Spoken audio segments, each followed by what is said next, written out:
అందరికీ నమస్కారం. ఇప్పుడే హాస్పిటల్ ఐసీయూలో ఉన్న శ్రీతేజ్ ఐసీయూలో చూసి బయటికి వస్తున్నాను. డాక్టర్స్ అందరితోటి నేను మాట్లాడాను. అబ్బాయి రోజు రోజుకి రికవర్ అవుతున్నారు. లాస్ట్ 14 డేస్లోనూ పర్టికులర్ లాస్ట్ 10 డేస్లో రికవరీ కనపడుతుంది. బట్ చాలా టైం పట్టొచ్చు అని కూడా చెప్పారు. ఇలాగా ఆ అబ్బాయి కోలుకోవడానికి ఏమైనా చేయడానికి మేము సిద్ధంగా ఉన్నాము. అది కాకుండా ప్రభుత్వం కూడా వచ్చి మేము దీన్ని తీసుకుంటాము, ఈ అబ్బాయిని సంపూర్ణ ఆరోగ్యంతో చూడడానికి ప్రభుత్వం కూడా ముందు రావడం చాలా అభినందనీయం.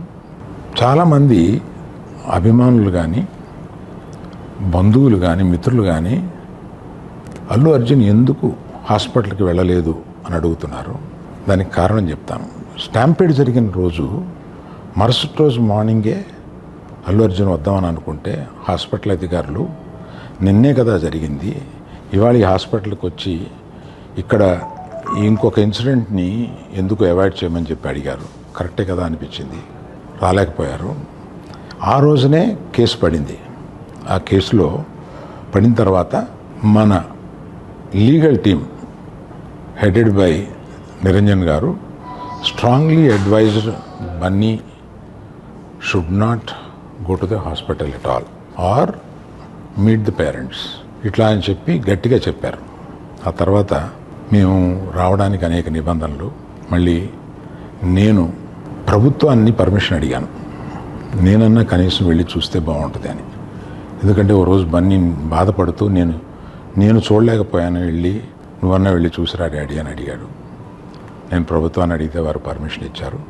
ఈ పర్మిషన్ నాకు ఇచ్చిన చీఫ్ మినిస్టర్ గౌరవనీయులు రేవంత్ రెడ్డి గారికి, పోలీస్ శాఖకి, మన హాస్పిటల్ అధికారులు సిఇఓ గారు అభిమన్యు, మెడికల్ డైరెక్టర్ సంబిత్ గారు, వీరందరికీ హాస్పిటల్ వర్గానికి అందరికీ నా కృతజ్ఞతలు తెలియజేస్తున్నాను. पुलिस कंट्रोल भी हो गए, तब डीसीपी आके सीधा हटा के इनके जो भी है सब सिक्योरिटी वाले पुलिस को हैंड ओवर कर देके डीसीपी जाके हीरो को बोल दिए कि भाई तुम तुरंत निकलना, नहीं तो हम लोग अरेस्ट करना पड़ता, क्योंकि 2 लाश गिर गए बाहर। आप यहाँ पर थिएटर में बैठ के तमाशा किए तो ये कंट्रोल नहीं होने वाले हैं, हम नहीं सुनने वाले हैं, आपको अरेस्ट करके पुलिस स्टेशन लेकर जाना पड़ता, आप तो निकलो। जबरदस्ती से वो हीरो को हमारा डीसीपी वो लॉ एंड ऑर्डर सिचुएशन देकर उनको बाहर लेकर आए। बाहर गाड़ी में बिठाने के बाद फिर जाते होकर फिर रूफटॉप निकाल के फिर लोगों को ऐसा कर रहा, तो ये कैसे इंसान है? हम लोग क्या बोलना है सर? मुझे तो समझ में नहीं आ रहा। मैं बाहर ये बोल भी नहीं सकता हूं, अगर कुर्सी में बैठकर खामोश भी नहीं बैठ सकता हूं। तो ऐसे इंसान भी आजकल दुनिया में है। फिर भी हम एक सिस्टम से उनको हॉस्पिटल में ट्रीटमेंट उधर सब कोशिश किए, पर वापस जाते हो कभी वो रोड शो करना जो अकबर साहब ने कहा वो सच है। क्योंकि ये नहीं कहा मैं कि कुछ लोगों का सोशल मीडिया का दीवाने है, कहीं उन्होंने कुछ कहा, कहीं किसी का दोस्त है, कहीं किसी का दोस्त बोल के हम लोग उनको पुलिस केस में लगा रहे। अध्यक्षा ने अकबर साहब आप परमिशन दे तो 2 मिनट मैं तेलुगु में बोलता हूं, क्योंकि ये तेलुगु में नहीं बोले तो सर 2 తారీఖు వాళ్ళు అప్లికేషన్ పెట్టుకుంటే 3 తారీఖు పోలీసులు తిరస్కరించారు. 4 తారీఖు హీరో కానీ హీరోయిన్ కానీ సినిమా ప్రొడ్యూసర్స్ కానీ ఎవరు థియేటర్ రావడానికి వీల్లేదు. ఈ థియేటర్లో మేము సెక్యూరిటీ ఇవ్వలేము. ఈ థియేటర్కు ఉన్నది ఒకటే దారి, ఈ దారిలో ఇంతమంది వేలాది మంది అభిమానులు వచ్చినప్పుడు మేము కంట్రోల్ చేయలేము, వద్దు అని తిరస్కరించారు. తిరస్కరించిన తర్వాత కూడా 4 తారీఖు 9:30 ప్రాంతంలో హీరో రావడం జరిగింది. రావడం కారులో వచ్చి థియేటర్లో పోయి సినిమా తెచ్చి మళ్ళీ కారులో వెళ్ళిపోతే పెద్దగా ఇంత ఇబ్బంది జరుగుతుండేనేమో లేదో నాకు తెలియదు. కానీ ఎక్సోడ్ చౌరస్తా కంటే ముందు నుంచే కారులో రూఫ్ టాప్ ఓపెన్ చేసి రోడ్ షో చేసుకుంటే థియేటర్లో పోవడంతో ఆ చుట్టుముట్టుతున్న 7-8 థియేటర్లలో ఉన్న సినిమా అభిమానులు మొత్తం ఇక్కడికే రావడంతో వేలాది మంది జమ అయ్యారు. ఆ గేట్ ఒక్కసారి హీరో కారు లోపలికి పంపించడానికి ఆ ఉన్న గేటు తెరవడంతో వేలాది మంది ఒక్కటేసారి ఉప్పెనలాకి వచ్చారు. ఆ ఉప్పెనలో చనిపోయిన రేవతి, ఆమె కొడుకు, భార్య, భర్త, కూతురు వాళ్ళు అలాగైపోయి కొడుకు తల్లి ఒక పక్కన పోయి ఆ జనాల నుంచి తప్పించుకొని టికెట్ చేసుకొని ఆ తొక్కిసలాటలు హీరోను థియేటర్ లోపలికి తీసుకుపోవాలనుకున్న టైంకి అతను బండి మీద రోడ్ షో చేసి దిగేటప్పటికి వేలాది మంది హీరోను కలవడానికి చొచ్చుకొచ్చారు ముందుకు. అసలు అంటే ఈ రకమైన వాతావరణంలో అతన్ని లోపలికి తీసుకువెళ్ళాల్సిన సందర్భంలో అతను ప్రైవేట్ సెక్యూరిటీ, ఇవాళ రేపు మనం ఫంక్షన్లలో బౌన్సర్లు అని మనం చూస్తూ ఉన్నాం. 50-60 మంది సరిగ్గా లెక్క తెలియదు, 50-60 అని అంటున్నారు, నెంబర్ 4 ఎక్కువ తక్కువ. ఆ బౌన్సర్లు అందరు మీదికి వచ్చే అందరు అభిమానులను విపరీతంగా అడ్డంగా ఎట్లా పడితే అట్లా తోయడంతో అటు నుంచి అభిమానులు హీరోని చూడాలి కలవాలని ఒకవైపు నుంచి వాళ్ళని హీరో దగ్గరికే రానియొద్దని ఆయన ప్రైవేట్ సెక్యూరిటీ వెనక్కి నెట్టడం వల్ల ఈ తొక్కిసలాటలో హీరో థియేటర్కి వెళ్ళి లోపలికి వెళ్ళి చూసినాక పోలీసులు ఈ మొత్తం క్రౌడ్ని ఈ మొత్తం అక్కడ ఉన్న జమైన జనాలను అందరిని కూడా తీస్తే ఒక తల్లి కొడుకు అక్కడ శవాలుగా పడి ఉన్నారు. ఆ తల్లి అంత తొక్కిసలాటలు కూడా నేను ఆ వీడియో చూసిన ఆ తల్లి లోపలికి వచ్చినప్పుడు కొడుకు చేయి పట్టుకొని ఎంత జాగ్రత్తగా కొడుకుని తీసుకొని వస్తుందో ఆ తల్లి ప్రేమ ఎట్లుంటుందో అక్కడ నాకు చూసి నాకు అర్థమైంది. ఆ శవాలుగా మారిన తల్లి కొడుకు చేయి ఇడవలే అధ్యక్ష, అట్లే చేయి బిగ్గర పట్టుకొని పోలీసు వెళ్ళి చూస్తే ఆ తల్లి ఆ పిల్లగాడు ఆ తల్లి ఆ చెయ్యి వదలకుంటే కన్నబిడ్డను పట్టుకుని తల్లి చచ్చిపోయింది అధ్యక్ష. అట్లాంటి సిచ్యువేషన్లో పోలీసులు తల్లిని కొడుకుని హాస్పిటల్కి అక్కడ ఫస్ట్ ఎయిడ్ ట్రీట్మెంట్ చేసిండ్రు. పోలీసులు ఏం డాక్టర్లు కాదు, హుటాహుటిన తరలించిండ్రు. హాస్పిటల్కి వెళ్ళిన తర్వాత తల్లి చచ్చిపోయింది, పిల్లోడు కోమాలుండు. ఆల్మోస్ట్ పోలీసులు పిల్లవాడు కూడా చచ్చిపోయింది అనుకున్నారు. బ్రెయిన్ డెడ్ అయింది, ఆక్సిజన్ అందక ఆ అబ్బాయికి. సో ఆ సిచ్యువేషన్లో వెనక్కి పోలీసులు వచ్చి హీరో గారికి విషయాన్ని తెలియజేసి హీరో గారు వెళ్ళిపోతే హీరో ఎందుకు వెళ్ళిపోవాలనుకున్నారు పోలీసులు అంటే ఇంకా వేలాది మంది అభిమానులు అక్కడనే ఉన్నారు.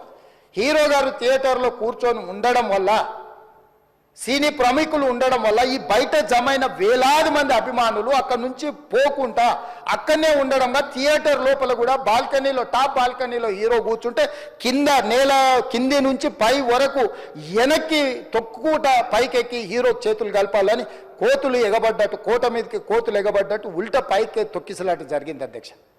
థియేటర్ వాళ్ళు పోలీసులను హీరో దగ్గరికి వెళ్ళి చెప్పడానికి కూడా అనుమతి ఇవ్వకుండా థియేటర్ వాళ్ళు పోలీసులను బ్లాక్ చేశారు అధ్యక్ష. ఎప్పుడైతే హాస్పిటల్లో తల్లి చచ్చిపోయిన పిల్లగాడు కూడా ఆల్మోస్ట్ చావు నోట్లో ఉన్నాడు అని తెలిసి పోలీసులు వచ్చి ఏసీపీ వెళ్ళి చెప్పడానికి పోతే థియేటర్ సిబ్బంది లేదు హీరో దగ్గరికి వెళ్ళడానికే వీళ్ళదని చాలాసేపు పోలీసులను కూడా హీరో దగ్గరికి పోనీయలేదు అధ్యక్ష వాళ్ళ ప్రైవేట్ వీళ్ళు. చివరికి ఏసీపీ కోపం వచ్చేసి మిమ్మల్ని అందరిని తీసి లోపల వేయాల్సి వస్తుంది అని చెప్పిపోయి హీరోకు ఏసీపీ క్లియర్గా ఇద్దరు చనిపోయినరు, మీరు ఇక్కడ కూర్చుంటే థియేటర్లోనగా థియేటర్ బయట ఉన్న వేలాది మంది ఈ సినీ అభిమానులను మేము కంట్రోల్ చేయలేకపోతున్నాం, ల్యాండ్ ఆర్డరు శాంతి భద్రతలు చేయి దాటిపోయినాయి, మేము లాఠీ చార్జ్ చేయాల్సిన పరిస్థితి ఉంది, మీరు దయచేసి వెళ్ళిపోండి, వచ్చిండ్రు చూసిండ్రు కదా వెళ్ళిపోండి అంటే లేదు నేను సినిమా అయిపోయే వరకు ఇట్లే కూర్చుంటానని పోలీసులతో చెప్పిండని సిటీ కమిషనర్ నాకు చెప్పడం జరిగింది అధ్యక్ష.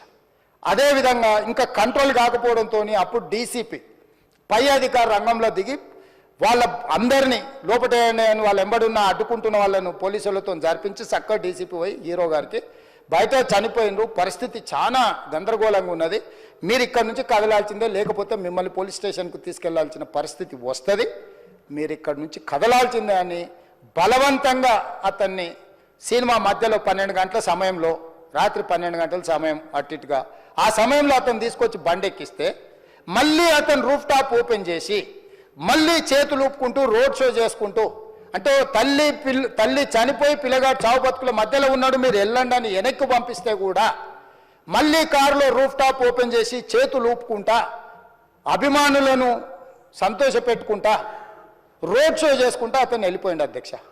పోలీసులు కేసు చేసిరు, కేసు మీద థియేటర్కి సంబంధించిన కొంతమందిని అరెస్టు చేసిరు, అరెస్టు చేసి 10-11 రోజుల తర్వాత పోలీసు హీరో గారింటికి వెళ్ళిండ్రు.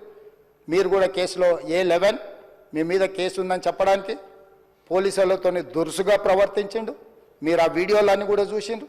ఆ పరిస్థితిలో చట్టాన్ని అమలు చేసే పోలీసులు ఆల్రెడీ ప్రాణాలు పోయినాయి, ఒక నిరుపేద తల్లి చనిపోయింది, కొడుకు చావు బతుకుల మధ్యలో ఉన్నాడు, ఆ రోజు కోర్టుల కేసులు కూడా వస్తున్నాయి, కోర్టుకు కూడా మీరు విచారణలు ఏం చేసిండ్రని కోర్టుకు కూడా పోలీసులు జవాబు చెప్పాల్సిన పరిస్థితి ఉండే అధ్యక్ష. దాంతో మాట్లాడితే వాళ్ళు చాలా బాధ్యతారహితంగా సమాధానాలు ఇచ్చారని మా పోలీస్ సిబ్బంది చెప్తాను. దాంతోనే అతన్ని పోలీస్ స్టేషన్ తీసుకెళ్ళారు అధ్యక్ష. ఇక్కడి వరకు ఒక హీరో ఒక థియేటర్లో జరిగిన సంఘటనలు వీటన్నిటి నేపథ్యంలో పోలీసులు వాళ్ళ విధి నిర్వహణ నిర్వహించారు అధ్యక్ష. ఎప్పుడైతే అతను పోలీస్ స్టేషన్కు తీసుకెళ్ళిరో కొన్ని రాజకీయ పార్టీలు పైశాచికంగా ఎంత నీచంగా నన్ను తిట్టుకుంటా పోస్టులు పెట్టినరంటే అంటే తెలంగాణ समाजంలో మలక్పేట్లో बलाला साहब के कॉन्स्टिट्यूंसी के वोटर है उन लोग मलकपेट के छोटे नौकरी उसका नौकरी अकबर साहब वो 30,000 नौकरी करता है उसके परिवार में कोई कमाई नहीं है एक एक टिकट 3,000 रुपये में खरीदा वो बच्चा उनका फैन है बोल के उनके परिवार 12,000 रुपये रखकर 4 टिकट खरीद के पिक्चर को गए 30,000 महीने को कमाने वाले నెలకు 30,000 జీతంతో పనిచేసి ఒక ప్రైవేటు చిన్న దాంట్లో ఉద్యోగం చేసుకునే తండ్రి తన కొడుకు ఆయన అభిమానాన్ని కుటుంబము 12,000 రూపాయలు 3,000కు ఒక టికెట్ 12,000 రూపాయలు పెట్టి సినిమా థియేటర్కి వెళ్తే థియేటర్లో చనిపోయిన 11వ రోజు వరకు వీళ్ళు ఎవరు హీరో కానీ ప్రొడ్యూసర్ కానీ ఎవరు కానీ ఆ కుటుంబాన్ని చనిపోయిన కుటుంబాన్ని కానీ హాస్పిటల్లో చావు బతుకుల మధ్యలో ఉన్న పిల్లవాడిని పరామర్శించడానికి కూడా పోలేదు అధ్యక్ష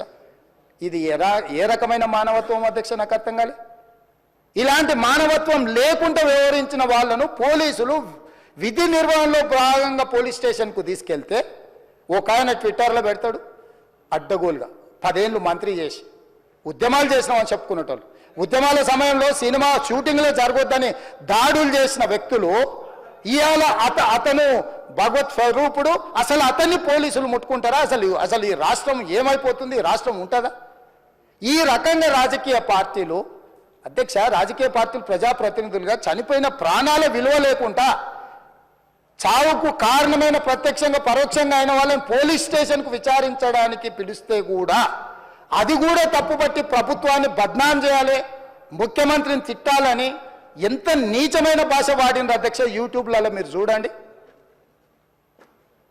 నాకేముంటుంది అధ్యక్ష ఏంది ఆ సినిమాకు స్పెషల్ రిలాక్సేషన్స్ ఇచ్చి ఇవాళ సినిమా ఏదైతే వ్యాపారం చేసిందో సినీ పరిశ్రమను ప్రోత్సహించాలని మొదటి వారం అత్యధికంగా సినిమా ధరలతో టికెట్లు అమ్ముకోవడానికి స్పెషల్ షోలు వేసుకోవడానికి బెనిఫిట్ షోలు వేసుకోవడానికి ప్రత్యేకమైన అనుమతులు ఇచ్చింది నా ప్రభుత్వమే కదా మా ప్రభుత్వమే అధ్యక్ష సినీ పరిశ్రమను ప్రోత్సహించాలనే మా విధానం ప్రోత్సహించే క్రమంలో తెలంగాణ ప్రజల ప్రాణాలు తీసుకుంటే కూడా వాళ్ళని ఏమనొద్దానంటే మీరు లా చేయండి అధ్యక్ష మరి స్టేట్కు లా అథారిటీ ఉందో లేదో నాకు తెలియదు కానీ star film star super stars or political stars is having some special privilege if they murdered anyone also we need not to prosecute or otherwise we need not to book any case against these personalities అని మనం మీరు చట్టం చేస్తా అంటే సినీ ప్రముఖులకు కానీ రాజకీయ ప్రముఖులకు కానీ స్టార్లని ఫీల్ అయ్యే వాళ్ళ పట్ల ప్రత్యేకమైన చట్టం ఉంటుంది వాళ్ళ మీద కేసులు పెట్టొద్దని మీరు ఏమైనా చట్టం చేస్తే ఆ చట్టం అమలు చేస్తాం అధ్యక్ష